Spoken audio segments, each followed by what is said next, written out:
اعوذ باللہ من الشیطان الرجیم بسم اللہ الرحمن الرحیم یا ایہا النبی اذا طلقتم النساء فطلقوہن لعدتہن واحصوا العدہ واتقوا اللہ ربکم لا تخرجوہن من بیوتہن ولا یخرجن الا ان یاتین بفاحشۃ مبینہ وتلک حدود اللہ ومن یتعد حدود اللہ فقد ظلم نفسہ لا تدری لعل اللہ یحدث بعد ذلک امرا۔ اب یہ دو صورتیں جو آ رہی ہیں ایک دوسرے کے ساتھ ملی ہوئی، ان دونوں کا موضوع جو ہے وہ گھریلو زندگی ہے۔ گھریلو زندگی کے دو ایکسٹریمز ہیں۔ ایک ایکسٹریم یہ ہے کہ گھر میں میاں بیوی کے درمیان موافقت نہ ہو سکے اور نوبت طلاق تک آ جائے، یہ موضوع ہے سورۃ طلاق کا۔ اور دوسری ایکسٹریم یہ ہے کہ میاں بیوی کے درمیان بہت زیادہ الفت و محبت ڈیولپ ہو جائے، یہاں تک کہ وہ ایک دوسرے کی چاہت میں، ایک دوسرے کی محبت میں، ایک دوسرے کو خوش کرنے کے لیے اللہ کی حدود کو پامال کرنے لگے۔ وہ موضوع ہے سورۃ تحریم کا۔ تو پہلے ہم سورۃ طلاق پڑھ رہے ہیں۔ اعوذ باللہ من الشیطان الرجیم یا ایھا النبی اذا طلقتم النساء، اے نبی صلی اللہ علیہ وسلم۔ اس کے بعد فوراً جمع کا صیغہ آ گیا، جب تم لوگ اپنی بیویوں کو طلاق دو۔ اس کا مطلب کیا ہوا کہ یہ اصل میں خطاب جو ہے یہ مسلمانوں سے ہے، لیکن مسلمانوں کے رہنما نبی اکرم صلی اللہ علیہ وسلم کو خطاب کر کے مسلمانوں کو ایک انسٹرکشن دی جا رہی ہے۔ تو اے نبی، جب تم لوگ طلاق دو اپنی عورتوں کو، اپنی بیویوں کو، فَطَلِّقُوهُنَّ لِعِدَّتِهِنَّ، تو ان کو عدت کے حساب سے طلاق دو۔ عدت کہتے ہیں ویٹنگ پیریڈ کو، یعنی ایک خاتون ایک شوہر کے بعد دوسرے شوہر کے نکاح میں جائے تو وہ جو ویٹنگ پیریڈ ہوتا ہے اس کو عدت کہتے ہیں۔ یہ دونوں صورتوں میں ہو سکتا ہے، شوہر فوت ہو جائے، عورت بیوہ ہو جائے، اور پھر کب اس کو اجازت ہے کہ وہ اگلے شوہر کے ساتھ نکاح کرے، یا کسی عورت کو طلاق ہو جائے تو جب وہ اس قابل ہوتی ہے کہ وہ کسی دوسرے شوہر سے نکاح کر سکے، تو اس پیریڈ کو دونوں صورتوں میں عدت کہتے ہیں۔ شریعت کا حکم یہ ہے کہ اس نے کچھ حدود، قیود، کچھ قوانین، کچھ ضوابط ہماری زندگی کے بارے میں ہمیں دیے ہیں کہ طلاق دیتے ہوئے جن کو ملحوظ رکھنا چاہیے۔ مثلا عورت جب اپنے ایام میں ہو تو اس کو طلاق نہیں دینی چاہیے۔ پھر یہ کہ 3 دفعہ ایام اس کو آ جائیں تو پھر وہ کلیئر ہو جاتی ہے کہ وہ کسی دوسرے شوہر سے نکاح کر سکتی ہے۔ اب طلاق دیتے ہوئے اگر اس بات کا خیال رکھا جائے گا تو پھر ظاہر ہے کہ اس کی عدت کی کیلکولیشن میں، عدت کا حساب لگانے میں انسان کو کوئی دقت نہیں ہوگی، ورنہ کنفیوژن ہوگا۔ یہ ایام جو ہے اس کے بارے میں اصولی بات اگر ہم سمجھ لیں کہ اللہ تعالیٰ کے جو ہم سب کا خالق ہے، ہم ایکسیڈنٹلی پیدا نہیں ہوئے، اللہ تعالیٰ نے ہمیں پیدا کیا ہے۔ پھر ہماری ایک ضرورت جو ہے وہ اولاد ہے۔ اللہ تعالیٰ نے ہماری اس ضرورت کو پورا کرنے کے لیے ہمیں بیویاں دی ہیں۔ اب بیویاں جو ہیں وہ حاملہ ہوتی ہیں تو اولاد ہوتی ہے۔ اب ایک بڑا پروجیکٹ ہے، یعنی کوئی بھی آپ نے اہم کام کرنا ہو تو آپ اس کے لیے تیاری کرتے ہیں اور سارے جو متعلقہ وسائل ہوتے ہیں ان کو اکٹھا کر کے رکھتے ہیں۔ اللہ تعالیٰ نے یہ بندوبست کیا ہے کہ اللہ عورت کی یوٹرس میں، اس کی بچے دانی میں کچھ خون جو ہے وہ جمع کر کے رکھتا ہے کہ اگر حمل ٹھہر جائے تو وہ خون جو ہے وہ اگلے بچے کی پیدائش میں کام آ سکے. لیکن اگر حمل نہ ہو تو پھر اللہ تعالیٰ نے ایک نظام بنایا ہے کہ وہ جو ایریا ہوتا ہے وہ لیک ہو جاتا ہے اور اس میں سے پھر خون جو ہے وہ ضائع ہو جاتا ہے نکل کر. پھر نئے سرے سے اگلے ماہ میں وہ خون بنتا ہے.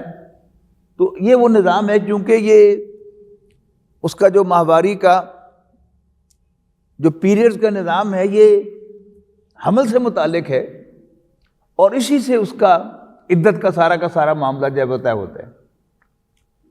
اس لیے کہ ابھی آگے جا کے ہم پڑھیں گے حاملہ عورتوں کی عدت وضع حمل ہے. یعنی اگر کوئی عورت پریگننٹ ہے تو پھر اس کو ایام تو نہیں آتے، اس لیے وہ خون تو سارا کا سارا کنزیوم ہو رہا ہوتا ہے بچے کے لیے. تو اس کی عدت کیا ہے؟ یوں ہی وہ ڈیلیور کرے گی تو وہ پہلے خامن سے اس کا کنیکشن ٹوٹ جائے گا، وہ عدت پوری ہو جائے گی. خواہ وہ اگلے دن ڈیلیور کر دے اور خواہ وہ 9 ماہ کے بعد ڈیلیور کرے تو اس کی تو عدت وہ ہے. تو معلوم ہوا کہ وہ عدت جو ہے وہ ایام سے متعلق ہے. پھر اگر وہ نارمل حالات میں ہر ماہ وہ بلیڈ کر رہی ہے، اس کے ایام آ رہے ہیں، تو پھر 3 جو ایام ہوتے ہیں اس سے کلیئرنس ہو جاتی ہے کہ شک دور ہو جاتا ہے کہ اس کا پہلے خامن سے کوئی حمل جو ہے وہ اس کے پیٹ میں نہیں ہے. اس لیے کہ اللہ تعالیٰ ہمارے نسب کو محفوظ رکھنا چاہتا ہے. کون میرا بیٹا ہے؟ It should be known to me as well as to everyone کہ وہ میرا بیٹا ہے. اور اگر میری سابقہ بیوی سے میرا کوئی بیٹا اس کے حمل میں ہے تو وہ بھی معلوم ہونا چاہیے. اور اگر دوسرے سے ہے، اس کی کلیئرنس کا طریقہ کار کیا ہے کہ 3 جو ہے ایام ہیں ان کو مقرر کیا گیا ہے کہ 3 ایام گزر جائیں تو بس پھر وہ صاف ہے. باقی اس میں اختلاف ہے کہ طہر جو ہے وہ 3 طہر گزارنے ضروری ہیں کہ 3 دفعہ وہ پاک ہو جائے ایام سے. بعض فقہا کے نزدیک وہ ہے عدت، اور بعض کے نزدیک تیسری دفعہ ایام آ جائیں، بلیڈ ہو جائے تو وہ کلیئرنس ہو جاتی ہے. یہ ایک فقہی مسئلہ ہے، لیکن اس بنیادی کانسیپٹ کو اگر آپ سمجھ لیں تو پھر بات بڑی آسان ہو جاتی. تو کیا فرمایا؟ جب تم اپنی بیویوں کو طلاق دو تو فَطَلِّقُوهُنَّ لِعِدَّتِهِنَّ، تو ان کو ان کی عدت کے حساب سے طلاق دو. وَاحْصُوا الْعِدَّةَ، اور عدت کا شمار کرو، حساب رکھو. وَاتَّقُوا اللَّهَ رَبَّكُمْ، اور اپنے رب اللہ سے ڈرتے رہو. لَا تُخْرِجُوهُنَّ مِن بُيُوتِهِنَّ، اور عام حالات میں اپنی بیویوں کو جن کو تم نے طلاق دی ہے اپنے گھروں سے نہ نکالو عدت کے دوران. یہ سب عدت کی بات ہو رہی ہے کہ جب تک عورت عدت میں ہے تو وہ اپنے خامن کے ساتھ بندھی ہوئی ہے، وہ اور کوئی نکاح نہیں کر سکتی. لہذا اس بندش کی بنیاد پر آپ کو اجازت نہیں ہے کہ آپ اس کو نکال باہر کریں. یعنی ایک انداز کیا ہوتا ہے کہ اس کو طلاق دیا سے کہ بس ابھی نکل جاؤ میرے گھر میں سے، اس کی اجازت نہیں. اور ساتھ ہی کیا فرمایا؟ وَلَا يَخْرُجْنَ، اور نہ ہی وہ خود نکلیں. یعنی نہ مرد کو اجازت ہے کہ اس کو گھر سے نکالے اور نہ عورت کو اجازت ہے کہ وہ گھر سے نکل جائے. إِلَّا يَأْتِينَ بِفَاحِشَةٍ مُبَيِّنَةٍ، سوائے اس کے کہ وہ کوئی کھلی گمراہی کا بے حیائی کا ارتکاب کریں. اس صورت میں بہتر یہ ہے کہ اسے نکال دیا جائے، بلکہ اس کو وہاں سے نکل جانا چاہیے اور اس کو نکال دینا چاہیے. وَتِلْكَ حُدُودُ اللَّهِ، اور یہ اللہ کی قائم کردہ حدیں ہیں، لمیٹیشنز ہیں. وَمَن يَتَعَدَّ حُدُودَ اللَّهِ، اور جو اللہ کی حدوں کو توڑتا ہے، حدوں کو کراس کرتا ہے، فَقَدْ ظَلَمَ نَفْسَهُ، تو وہ اپنے اوپر ظلم کرتا ہے. لا تدری، تمہیں کیا پتا؟ لعل اللہ یحدث بعد ذلک امرا، کہ شاید اللہ اس کے بعد کوئی ریکنسیلیشن کی صورت پیدا کر دے. بات کیا ہو رہی ہے کہ انہیں گھروں سے نہ نکالو، یعنی ایک طلاق دی ہے یا 2 طلاقیں دی ہیں، اگر عورت گھر میں موجود رہے گی تو امکان ہے کہ کوئی صلح کی صورت پیدا ہو جائے گی، اور اگر وہ دور چلی گئی ہے تو اس کا مطلب تو یہ ہے کہ آپ نے پوری طرح سے اس کو ڈسون کر دیا ہے۔ تو کیا پتہ اللہ تعالیٰ کوئی خیر کی صورت پیدا کر دے، اور جب وہ اپنی عدت کے قریب پہنچے، یعنی 1 طلاق دی ہے یا 2 طلاقیں دی ہیں، ان دونوں صورتوں میں اس کو 3 قروء یعنی 3 حیض یا 3 طہر گزارنے ہیں۔ لیکن اگر وہ ان 3 مہینوں کے درمیان اپنے شوہر کے گھر میں موجود ہوگی پھر تو صلح کا امکان ہے، اور صلح کا امکان بھی کب تک ہے؟ جب تک عدت پوری نہیں ہوگی، ورنہ خواہ 1 طلاق دی ہو خواہ 2 طلاقیں دی ہوں، جب وہ عدت پوری ہو جائے گی تو عورت آزاد ہو جائے گی۔ اب دوبارہ نیا نکاح تو ہو سکتا ہے اس کے ساتھ نئے سرے سے، لیکن پہلا نکاح ریسٹور نہیں ہو سکتا۔ اس سے فرق کیا ہے کہ اگر آپ پہلے نکاح کو کنٹینیو کرنا چاہتے ہیں، یعنی عدت کے اندر تو اختیار کس کے پاس ہے؟ آپ کے پاس ہے، مرد کے پاس ہے۔ لیکن جب ایک دفعہ عدت پوری ہو جائے گی، 1 طلاق ہوئی ہو یا 2 طلاقیں ہوئی ہوں، پھر دوبارہ نکاح ہوگا۔ نکاح کا مطلب کیا ہے؟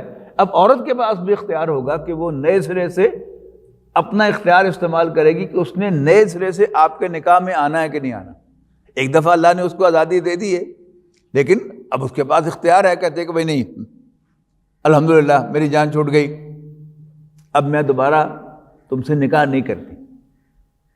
لیکن اگر عدت پوری نہیں ہوئی، یعنی ودن 3 months، یعنی عام طور پر جو 3 ماہ ہوتی ہے، لیکن اصل کیا ہے وہ، تو اس میں کیا کہ رجوع کر سکتا ہے مرد خود، اس کے پاس اختیار ہے، لیکن اس کے بعد اختیار نہیں رہے گا۔ لیکن جب 3 طلاقیں ہو جائیں گی تو پھر اسے عدت تو اس گھر میں پوری کرنے کا اختیار ہے، لیکن اس کے بعد ان دونوں کے درمیان آپس میں نکاح نہیں ہو سکتا۔ ہاں، یہ عورت جو ہے وہ کسی اور مرد سے نکاح کرے اور پھر وہ فوت ہو جائے یا وہ طلاق دے دے، پھر دوبارہ یہ آپس میں مل سکتے ہیں، اس کے بغیر نہیں مل سکتے۔ لیکن باقاعدہ پلان کر کے کہ میں تو تیرے نکاح میں دیتا ہوں، تم 1 ہفتے کے بعد یا 1 دن کے بعد طلاق دے دینا، یہ شریعت کا مذاق ہے، اس سے بہت زیادہ بچنا چاہیے۔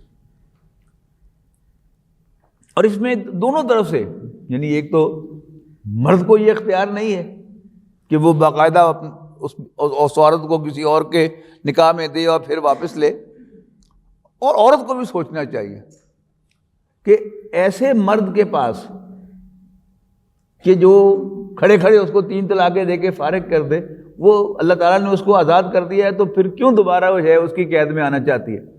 تو یہ دونوں کے لیے سوچنے کی چیز ہے۔ تو فائدہ اب اگلی صورت آ رہی ہے کہ 1 طلاق دی تھی یا 2 طلاقیں دی تھی، عدت پوری ہو گئی، فَإِذَا بَلَغْنَا أَجَلَهُنَّ، عدت پوری ہونے کے قریب ہو گئی، فَإِذَا بَلَغْنَا أَجَلَهُنَّ، جب وہ اس اجل کے، یعنی وہ جو ایک سرٹن پیریڈ ہے اس کے قریب پہنچیں، فَأَمْسِكُوهُنَّ بِمَعْرُوفٍ، تو تمہیں اختیار ہے کہ انہیں تم اچھے طریقے سے اپنے گھر میں رکھ لو، او فارقوهن بمعروف، یا ان سے علیحدگی اختیار کر لو اچھے طریقے سے، اور واشہدوا ذوی عدل منکم، اور چاہیے کہ تم اپنے میں سے 2 گواہ مقرر کر لو کہ دیکھو بھائی میں نے اس کو طلاق دے دی ہے، تم گواہ رہو، اور یہ سارے معاملات جو ہیں ہمارے سیٹل ہوئے ہیں۔ وَأَقِیمُوا الشَّهَادَةَ لِلَّهِ، اور اللہ کے لیے گواہی دیا کرو، گواہی کو مکمل کیا کرو۔ ذالکم یوعظ بہ من کان یؤمن باللہ والیوم الاخر، اس بات کی نصیحت کی جاتی ہے ہر اس شخص کو جو اللہ اور آخرت پر ایمان رکھتا، یعنی جس کا نہ اللہ پر ایمان ہے۔ اگر اللہ پر ایمان نہیں ہے تو وہ اللہ تعالیٰ کی انسٹرکشن کیوں مانے گا، اللہ تعالیٰ کی پابندیاں کو قبول کرے گا؟ اور دوسرا اس میں جو خاص بات یہ ہے کہ اللہ پر ایمان، یعنی زندگی کے اندر ہیرا پھیری یہ کوئی بڑی بات نہیں ہے کسی بھی معاملے میں، اور خاص طور پر طلاق کے معاملات میں اس نے طلاق دے دی ہے، اس کو پتہ ہے کہ میں نے طلاق دے دی ہے، لیکن پبلک کہتا نہیں میں نے طلاق نہیں دی۔ یہ میاں بیوی کا رشتہ جو ہے یہ بہت عجیب ہے، یعنی کچھ رشتے وہ ہیں جو اللہ تعالیٰ نے بنائے ہیں، باپ بیٹے کا رشتہ، بھائی بھائی کا رشتہ۔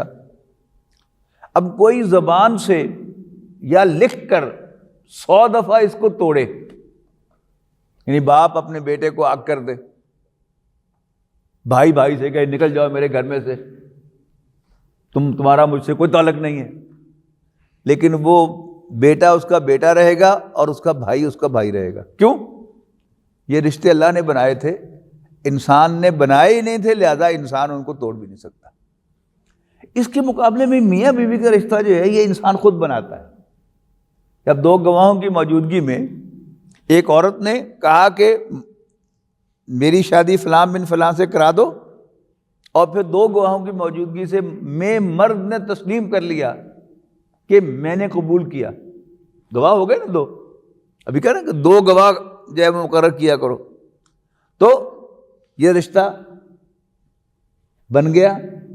اور اگر اسی زبان سے اس نے کہہ دیا کہ تم میری بیوی نہیں ہو، میں تمہیں طلاق دی، تو یہ رشتہ ٹوٹ گیا۔ اچھا، اب ہوتا کیا ہے کہ گرما گرمی ہوئی اور طلاق دے دی، جی اب اصولی طور پر جب اس زبان سے طلاق دے دی اب رشتہ ٹوٹ گیا ہے، جیسے بنا تھا زبان کے ساتھ ایسے زبان سے ٹوٹ گیا ہے۔ اب وہ عورت جو ہے وہ غیر عورت ہو گئی ہے، اب وہ بیوی نہیں رہی، اور اب اس کو ٹریٹ کرنا ہے غیر عورت کی طرح، بیوی نہیں سمجھنا۔ یہ کیا ہے؟ اللہ کا خوف ہوگا تو انسان اس کی پابندی کرے گا، ورنہ کیا ہے کہ میں طلاق دیتی رہی۔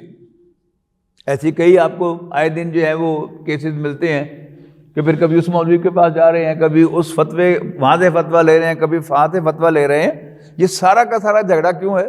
خوف خدا دل میں نہیں۔ تو یہ نصیحت کی جا رہی ہے ہر اس شخص کو جو اللہ اور یوم آخر پر ایمان رکھتا ہو، وَمَن يَتَّقِ اللَّهَ، اور جو اللہ سے ڈرے گا، يَجْعَل لَّهُ مَخْرَجًا، اللہ اس کے لیے کوئی وے آؤٹ نکالے گا۔ یعنی ادھر سے فتویٰ ادھر سے فتویٰ، ہیرا پھیری یہ کیوں ہو رہی ہے کہ انسان سمجھ رہے کہ شاید یہ کام تو بڑا خراب ہو گیا، اب تو یہ ہو جائے گا وہ ہو جائے گا۔ یہ قانون اللہ کے بنائے ہوئے ہیں، ہمیں اللہ تعالیٰ پر اعتماد ہونا چاہیے کہ اگر میں اللہ کے قانون کی پابندی کروں گا تو اللہ تعالیٰ میرے لیے آسانی پیدا کرے گا۔ وَمَن يَتَّقِ اللَّهَ يَجْعَل لَّهُ مَخْرَجًا، جو اللہ سے ڈرے گا اللہ اس کے لیے کوئی وے آؤٹ نکالے گا۔ وَيَرْزُقْهُ مِنْ حَيْثُ لَا يَحْتَسِبُ، اور اسے وہاں سے عطا کرے گا جہاں سے اس کا وہم و گمان بھی نہیں ہوگا۔ اچھا، اب اگر طلاق کے واقع ہو جانے کے بعد آپ چلے گئے کورٹ میں، کچہری میں، اور آپ نے کسی وکیل سے مشورہ کیا، تو وکیل کا ایک ہی جواب ہے، وہ کیا ہے کہ تاڑے پلے تو کچھ بھی نہیں۔ اچھا، پھر 2 مقدمے تانوں بھی دوسری پارٹی تے کرنے پینے، یعنی عورت سے بھی یہی کہے گا اور مرد سے بھی یہی کہے گا۔ ظاہر بات ہے ان کا تو پروفیشن ہی یہ ہے، یعنی کوئی جھگڑا ہو تب وکیل کی ضرورت ہے نا، اگر جھگڑے ختم ہو جائیں تو پھر وکیل کی ضرورت کیا ہے؟ تو اگر خوف خدا ہوگا تو انسان کوئی جھوٹا مقدمہ دوسرے فریق پر نہیں کرے گا۔ مثال کے طور پر عام طور پر تو ہوتا کیا ہے کہ اب مہر جو ہے وہ بچانا چاہتا ہے، اور اب وکیل صاحب کے پاس جاتا ہے، کہتا ہے اس کی کوئی صورت نہیں ہے۔ ہاں، ایک ہی صورت ہے کہ آپ اپنی بیوی پر بدکاری کا الزام لگائیں۔ اور اچھے اچھے نیک لوگ، نیک میں انورٹڈ کامرز میں کہہ رہا ہوں، وہ جھٹ تیار ہو جاتے ہیں، فیس دے دیتے ہیں، ہاں جی کرو پھر بسم اللہ۔ لیکن اگر اس شخص کے دل میں خوف خدا ہو کہ نہیں، مجھے کچھ پیسہ دھیلا ملتا ہے کہ نہیں ملتا، لیکن میں یہ جھوٹا مقدمہ نہیں کروں گا. اب اس کو ایک مثال ہے، یعنی ایسی 100 صورتیں ہو سکتی ہیں. من یتق اللہ، جو اللہ سے ڈرے گا، یجعل لہ مخرجا، اللہ اس کے لیے کوئی وے آؤٹ نکالے گا. مخرج کہتے ہیں ایگزٹ کو، یعنی آپ ایک الجھن میں پھنس گئے ہیں تو اب مخرج کیا ہے؟ Way out. تو اللہ اس کے لیے کوئی وے آؤٹ نکالے گا. وَيَرْزُقْهُ مِنْ حَيْثُ لَا يَحْتَسِبُ، اور اسے وہاں سے دے گا جہاں سے اس کا وہم و گمان بھی نہیں ہوگا. یعنی وکیل صاحب جو ہے ان کے بھی وہم و گمان بھی نہیں ہوگا، لیکن اللہ تعالیٰ اس کے لیے کوئی ایسی صورت پیدا کرے گا. ایک بیوی سے طلاق ہو گئی ہے، نارملی تو یہ ہے نا کہ ایک سوکن لانا یا ایک سوتیلی ماں گھر میں لانا، بچوں کا فیوچر کیا ہوگا؟ اللہ تعالیٰ وے آؤٹ نکالے گا اور ایسی اچھی صورت کو پیدا کرے گا جو ہمارے وہم و گمان میں بھی نہیں ہوگی. اس کے بعد فرمایا وَمَن يَتَوَکَّلْ عَلَى اللَّهِ، اور جو اللہ پر بھروسہ کرے گا فَهُوَ حَسْبُهُ، تو اللہ اس کے لیے کافی ہو جائے گا، یعنی اللہ تعالیٰ اس کی کفالت کرے گا. ان اللہ بالغ امرہ، اب یہ ایک ہی سیریز میں 4 جملے آ رہے ہیں. نمبر 1، من یتق اللہ یجعل لہ مخرجا، جو اللہ سے ڈرے گا اللہ اس کے لیے وے آؤٹ نکالے گا اور اسے وہاں سے دے گا جہاں سے اس کا وہم و گمان نہیں ہوگا. تیسرا جملہ وَمَن یتوکل علی اللہ، جو اللہ پر بھروسہ کرے گا فَهُوَ حَسْبُهُ، اللہ اس کے لیے کافی ہو جائے گا. ان اللہ بالغ امرہ، اللہ تعالیٰ اپنے کام کو انجام تک پہنچانے والا ہے. قد جعل اللہ لکل شیء قدرا، اللہ نے ہر چیز کا ایک اندازہ، ایک تقدیر مقرر کی ہے، لکھی ہوئی ہے. یاد کیجئے پچھلی صورت میں نے حوالہ دیا تھا کہ یہاں بھی یہ مضمون آئے گا. وہاں کیا تھا؟ 3 آیات. ما اصاب من مصیبت الا باذن اللہ، کوئی واقعہ پیش نہیں آتا مگر اللہ کی اجازت سے. وَمَن یُؤْمِن بِاللَّهِ یہد قلبہ، اور جو اللہ پر بھروسہ کرتا ہے اللہ تعالیٰ اس کے دل کی رہنمائی کرتا ہے. جو اللہ پر یقین رکھتا ہے اللہ اس کے دل کی رہنمائی کرتا ہے. ان اللہ بالغ واللہ بکل شیء علیم، اللہ تعالیٰ ہر چیز کا علم رکھنے والا ہے. وَأَطِیعُوا اللَّهَ وَأَطِیعُوا الرَّسُولَ، اللہ اور اس کے رسول کا کہنا مانو. فَإِن تَوَلَّیْتُمْ، لیکن اگر تم نے منہ موڑ لیا، فَإِنَّمَا عَلَىٰ رَسُولِنَا الْبَلَاغُ الْمُبِينُ، بے شک ہمارے رسول کے ذمے تو وضاحت سے پہنچانا ہے اور وہ کر رہے ہیں. اللہ لا الہ الا ہو، اللہ وہ ہستی ہے جس کے سوا کوئی عبادت کے لائق نہیں ہے. وعلی اللہ فلیتوکل المؤمنون، اور مومنوں کو اللہ ہی پر بھروسہ کرنا چاہیے. آپ کو یاد ہوگا کہ میں نے کہا تھا نا کہ ہر انسان کا ایک ریسیونگ اینڈ ہے اور دوسرا ڈسپرسنگ اینڈ ہے. ریسیونگ اینڈ پر تو اسے اللہ پر بھروسہ کرنا ہے کہ مجھے وہی ملے گا جو اللہ فیصلہ کرے گا. باقی سارا جہان مجھے کوئی فائدہ پہنچانا چاہے مجھے کوئی فائدہ نہیں پہنچے گا مگر اتنا جتنا اللہ نے لکھا ہے. اور سارا جہان میرا نقصان کرنا چاہیے، مجھے مارنا چاہے، مجھے تکلیف دینا چاہے، لیکن مجھے اتنی ہی تکلیف پہنچے گی جتنی اللہ نے میری لکھی. دوسرا ڈسپرسنگ اینڈ ہے، وہاں میرا فرض کیا ہے کہ میں اللہ اور اس کے رسول کے احکام پر عمل کرتا رہوں. ان دونوں کا آپس میں کوئی کنیکشن براہ راست نہیں ہے، یاد رکھیے گا. ٹھیک ہے نا؟ تو یعنی اگر ان دونوں کا آپس میں براہ راست کنیکشن ہو تو انبیاء کرام پر تو دنیا کی کوئی تکلیف نہ آئے، اس لیے کہ وہ تو اللہ تعالیٰ کی نافرمانی نہیں کرتے تھے. لیکن بہرحال بڑی بڑی تکلیفیں آئی ہیں انبیاء کرام پر، اللہ کے نیک بندوں پر، تو ان دونوں کا آپس میں کوئی کنیکشن نہیں ہے، یاد رکھیے گا. یہاں وہی 2 چیزیں ہیں، یعنی جو اطاعت ہے اس کی بجائے تقویٰ کا لفظ استعمال کیا گیا اور اس صورت میں بار بار آئے گا. وَمَن یتق اللہ، وَمَن یتق اللہ، وَمَن یتق اللہ، جو اللہ سے ڈرے گا، جو اللہ سے ڈرے گا. تو اطاعت کی بجائے تقویٰ کا لفظ استعمال کیا گیا ہے اور توکل کا لفظ جوں کا توں آیا ہے. اچھا، پھر تقویٰ کے نتیجے میں اللہ وے آؤٹ نکالے گا، یعنی توکل کے نتیجے میں نہیں، تقویٰ کے نتیجے میں اللہ تعالیٰ وے آؤٹ نکالے گا.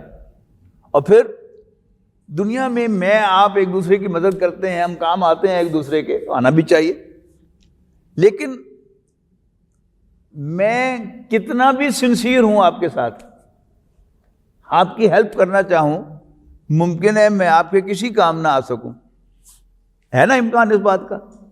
آپ میری ہیلپ کرنا چاہتے ہیں ویری سنسیئرلی، لیکن امکان ہے کہ آپ میری کوئی ہیلپ نہ کر سکے، اس لیے کہ ہماری حیثیت کیا ہے؟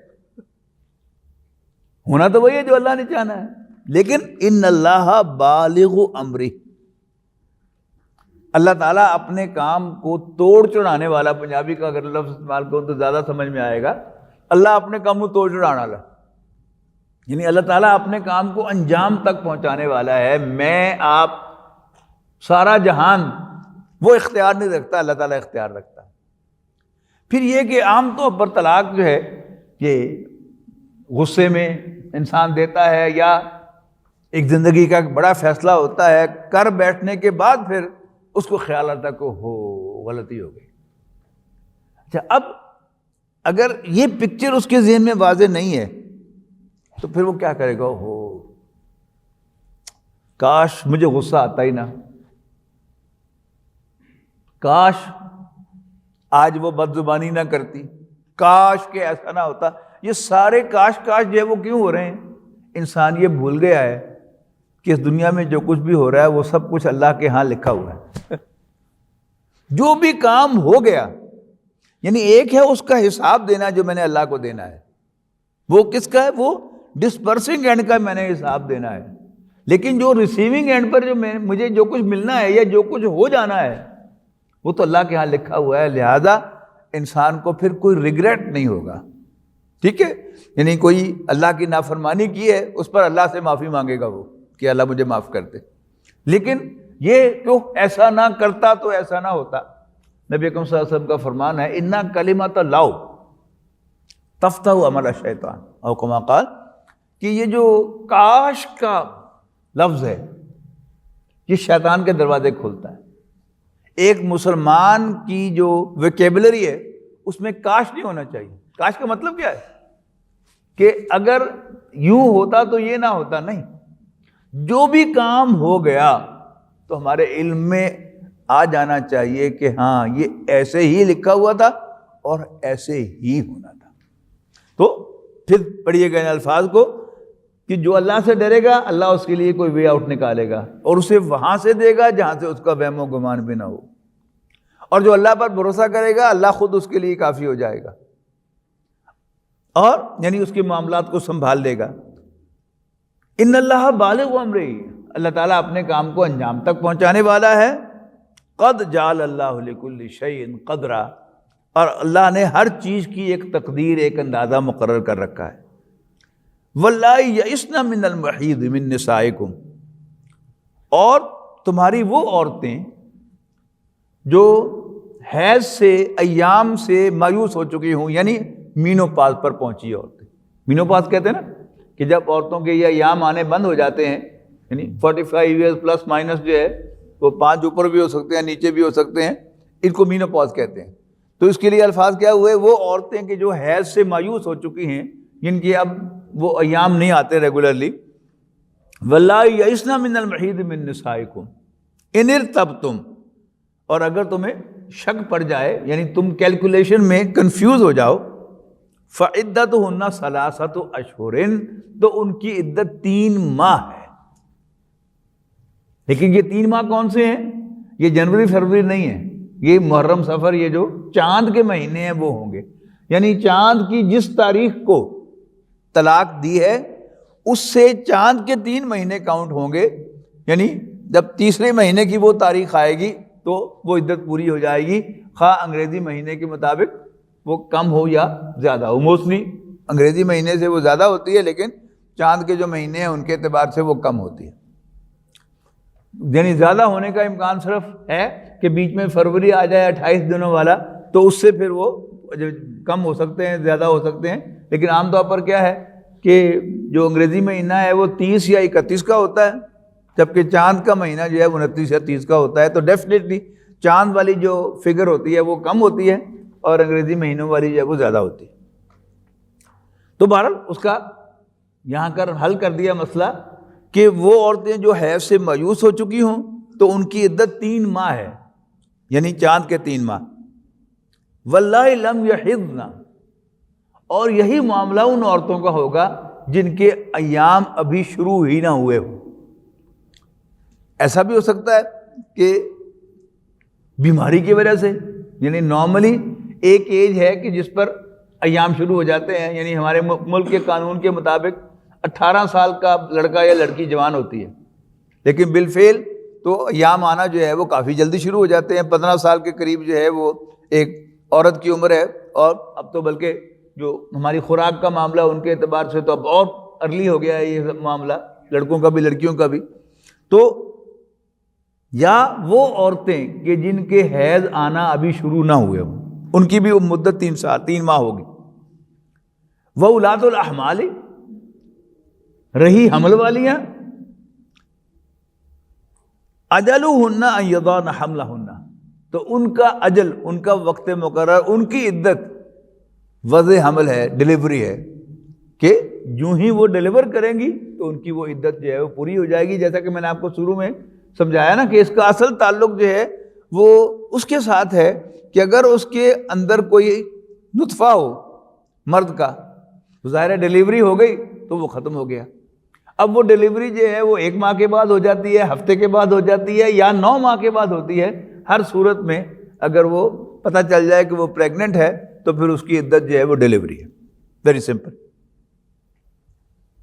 وَمَن يَتَّقِ اللَّهَ، اور جو اللہ سے ڈرے گا، يَجْعَل لَّهُ مِنْ أَمْرِهِ يُسْرًا، اللہ تعالیٰ اس کے کام میں آسانی پیدا کرے گا۔ Simple as that. جو اللہ سے ڈرے گا اللہ اس کے کام میں آسانی پیدا کرے گا۔ ذَلِكَ أَمْرُ اللَّهِ أَنزَلَهُ إِلَيْكُمْ، یہ اللہ کا حکم ہے جو اللہ تم پر نازل کر رہا ہے۔ پھر فرمایا وَمَن يَتَّقِ اللَّهَ يُكَفِّرْ عَنْهُ سَيِّئَاتِهِ، اور جو اللہ سے ڈرے گا اللہ اس کی برائیوں کو، اس کے گناہوں کو اسے دور کر دے گا۔ وَيُعْظِمْ لَهُ أَجْرًا، اور اسے اجر عظیم عطا فرمائے گا۔ اسکنوہن، یعنی اپنی عورتوں کو دوران عدت رکھو، من حیث سکنتم من وجدکم، اپنی حیثیت کے مطابق جہاں تم رہتے ہو۔ یعنی ایسا نہیں ہے کہ طلاق دینے کے بعد عدت کے اندر عورتوں کے لیے کوئی گھر کا کوئی سٹور جو ہے وہ اس میں ان کو سلاؤ، نہیں، جس انداز سے تم رہتے ہو اسی طرح ان کو رکھو۔ یعنی اب ظاہر ہے کسی انسان کا جو انداز ہے وہ 4 کنال کے گھر میں رہنے کا ہے، اور کسی کا 2.5 مرلے کے مکان میں رہنے کا ہے، یعنی جیسے جس جگہ تم خود رہتے ہو اسی جگہ ان کو رکھو۔ اسکنوہن من حیث سکنتم من وجدکم ولا تضاروہن لتضیقوا علیہن، اور انہیں تکلیف دینے کے لیے تنگ نہ کرو۔ مختلف طریقے ہیں تنگ کرنے کے، کہ رکھا تو گھر میں ہی ہوا ہے اور چلتے پھرتے جو ہے اب ان پر کوئی ٹونٹ کرتے رہو، اسے سناتے رہو، یہ اس چیز کی بھی اجازت نہیں ہے۔ وَإِن كُنَّ أُولَاتِ حَمْلٍ، اور اگر وہ حمل والیاں ہیں، پریگننٹ ہیں، فَأَنفِقُوا عَلَيْهِنَّ حَتَّى يَضَعْنَ حَمْلَهُنَّ، تو ان پر خرچ کرو یہاں تک کہ وہ ڈلیور کرتے۔ اچھا، اب یہ خرچ کرنا جو ہے یہ جو ادر دین حمل والی عورتیں ہیں ان کے لیے بھی ہے، لیکن یہاں خاص طور پر ذکر جو کیا ہے حمل والیوں کا وہ اس اعتبار سے کیا ہے کہ وہ 7-8 ماہ تک ایکسٹینڈ ہو سکتی ہیں، کہ اب آپ کی بیوی تو وہ نہیں رہی، لیکن آپ کی لائبلٹی ہے، تو اس کو کہا گیا کہ وہ اب تمہاری لائبلٹی ہے، سمجھو کہ وہ تمہارے پیدا ہونے والے بچے کی ماں ہے۔ فَإِنْ أَرْضَعْنَ لَكُمْ، اب اگلا مسئلہ، ڈلیوری ہو گئی یا پہلے سے کوئی بچہ موجود ہے کہ جس کو وہ دودھ پلا رہی ہے۔ اب قرآن مجید نے یہ بات بڑی واضح کی ہے کہ اولاد باپ کی ہے۔ اچھا، اب باپ کی ہے تو پھر بچے کی کفالت، بچے کو دودھ پلانا، اس کو نورش کرنا، یہ بھی اصل ذمہ داری کس کی ہے؟ باپ کی ہے۔ فَإِنْ أَرْضَعْنَ لَكُمْ، اور اگر وہ تمہارے لیے بچے کو دودھ پلائیں، فَأَنفِقُوا عَلَيْهِنَّ فَآتُوهُنَّ أُجُورَهُنَّ، تو ان کو اس دودھ پلانے کی اجرت بھی ادا کرو۔ You have to pay for it۔ وَأَتَمِرُوا بَيْنَكُمْ بِمَعْرُوفٍ، اور بچے کے بارے میں باہم مل جل کر تم معاملات کو طے کرو. یہ طے کرو کہ بچے کو تم دودھ پلاؤ گی، کیا جو اس کا ولی ہے اس سے بات کر رہے ہیں آپ کہ بچے کو دودھ پلائے، اس کے اگینسٹ میں اس کو یہ جو ہے وہ پے کروں گا وغیرہ وغیرہ. یہ ساری چیزیں جو ہیں یہ اچھے طریقے سے، معروف طریقے سے، مناسب طریقے سے، معقول طریقے سے طے کرو. وَإِن تَعَاثَرْتُمْ فَسَتُرْضِعُ لَهُ أُخْرَىٰ، لیکن تمہارے یہ دودھ پلانے کے معاملات اگر طے نہ ہو سکے اچھے طریقے سے، پھر کیا کرو؟ فَسَتُرْضِعُ لَهُ أُخْرَىٰ، تو بچے کو پھر کوئی اور دودھ پلائے عورت. اچھا، اب دوسری عورت دودھ پلائے، اس کے لیے پھر حکم لِيُنْفِقْ ذُو سَعَةٍ مِّن سَعَتِهِ، اور کھاتے پیتے آدمی کو، وسعت والے کو چاہیے کہ وہ اپنی وسعت کے مطابق اس کو کمپنسیٹ کرے. یعنی ایک ہوتا ہے ملازم جو آپ رکھتے ہیں، اس میں کیا ہے، آپ کا چوائس ہے کہ آپ اس کو جتنے مرضی پیسے پر ملازمت رکھیں، اس کا جی چاہے گا تو وہ ملازمت کرے گا، ورنہ کہے گا السلام علیکم.